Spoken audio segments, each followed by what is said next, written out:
पुराणों में कहा गया है कि दुर्लभो मानुषो देही देहिनाम क्षणभंगुरः। इस संसार में कुछ दुर्लभ है तो मानव तन प्राप्त करना दुर्लभ है। देवता गण भी इस तन को पाने के लिए दिन रात भगवान से प्रार्थना करते हैं, लेकिन गोस्वामी जी कहते हैं कि उनके लिए भी यह मानव तन दुर्लभ है। कोई इसे प्राप्त कर लेता है प्रभु की कृपा से यह तन, तो जीव धन्य हो जाता। कहता है कि बड़े भाग्य मानुष तन पावा, बड़े भाग्य मानुष तन पावा, सुर दुर्लभ सदग्रंथ निगावा, सुर दुर्लभ ही नहीं, दुर्लभा सुदुर्लभा अति दुर्लभा, अत्यंत दुर्लभ है यह मानव तन प्राप्त करना। भागवतकार लिखते हैं कि नृदेहमाद्यम सुलभम सुदुर्लभम पल्वम सुकल्पम गुरुकर्णधारम मायानुकूलेन नभस्त्वतेरितम पुमान भवाब्धिम नतरेस आत्मा। निर्देह माध्यम सुलभम, जो सुलभता, सुलभ से क्यों प्राप्त हो गया मानव चोला? तो कहते हैं जब नाना प्रकार के योनियों में हम जब भटकते हुए तरह तरह के पीड़ा को जब प्राप्त करते थे, और जब कोई आश्रय नहीं दिखाई देता था, तो हम भगवान को याद करते ही भगवान इस पीड़ा से हमें जल्द मुक्त करो। तो भगवान की जब कृपा दृष्टि हम सब पर जीवों पर होती है तो क्या मिलता है? तो कहते कबहू की करी करुणा नर देही। हमारी पीड़ा को देख करके जब भगवान को करुणा हो जाती है, तब भगवान को जब करुणा होती है तो क्या करते हैं?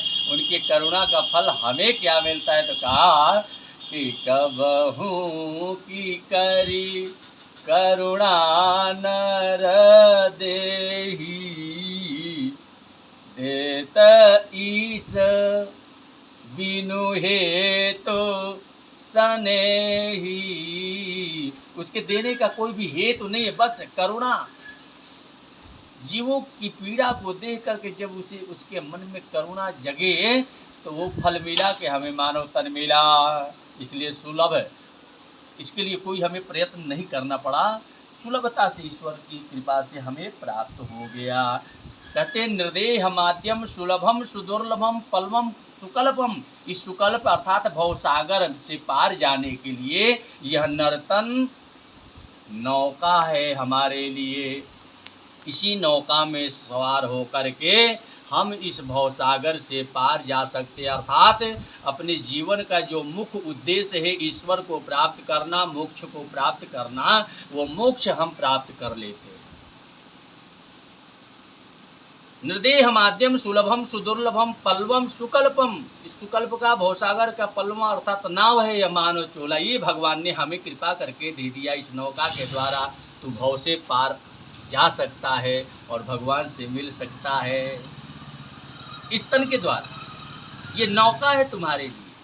और भगवान कहते हैं मायानुकूलेन, मेरी माया जो है संसार में, जो अविद्या रूपी माया जो संसार में जीवों को फंसाती है अपने जाल में, कहते हैं कि जब तुम्हें नौका मिल जाए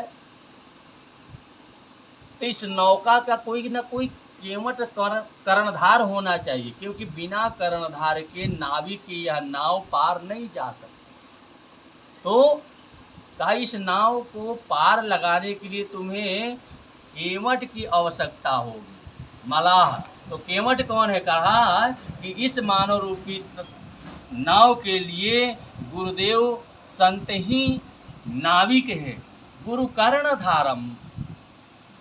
तब जब कर्णधार गुरु हो जाते हैं तो उसका फल ये, गुरु कृपा से फल ये हमें प्राप्त होता है कि जो हमारी माया संसार में बांधने वाली है, जन्म मरण के कुचक्र में फंसाने वाली है, वो माया अनुकूल हो जाएगी। माया अनुकूल है ना, अर्थात पीछे से वायु बन कर के धक्का लगाती है, जो कि शीघ्र भव से पार नौका हो जाए। अब देखिए, भगवान कहते हैं कि इतनी सामग्रियां पाने के बावजूद भी अगर जीव भव से पार नहीं जा पाया तो उससे बड़ा कोई आत्मघाती नहीं हो सकता। अर्थात तो आत्मा को हनन करने वाला आत्मघाती है कौन? जिस व्यक्ति को इतने सामग्रियां, नौका प्राप्त हो जाए, कर्णधार प्राप्त हो जाए, माया अनुकूल हो जाए, जब इतने पाने के बाद भी अगर भव से पार न जा पाया तो नतरेश आत्महा, अर्थात वह आत्मघाती है। इसी बात को शब्दांतर में गोस्वामी तुलसीदास जी भी अपने रामचरितमानस में लिखते हैं। कहते हैं कि नरतन भव बारिध कह बेरो, असन मुख मरुतयन ग्रह मेरो, अकर्ण धार सदगुरु दृढ़ नावा, दुर्लभ काज सुलभ करि पावा, अजो न तरय भव सागर, नर समाज अस पाय, अतय कृत निंदक मंदमति, बोले आत्मा हन गति जाय। अर्थात वह आत्मघाती है। बोल सियावर रामचंद्र की जय।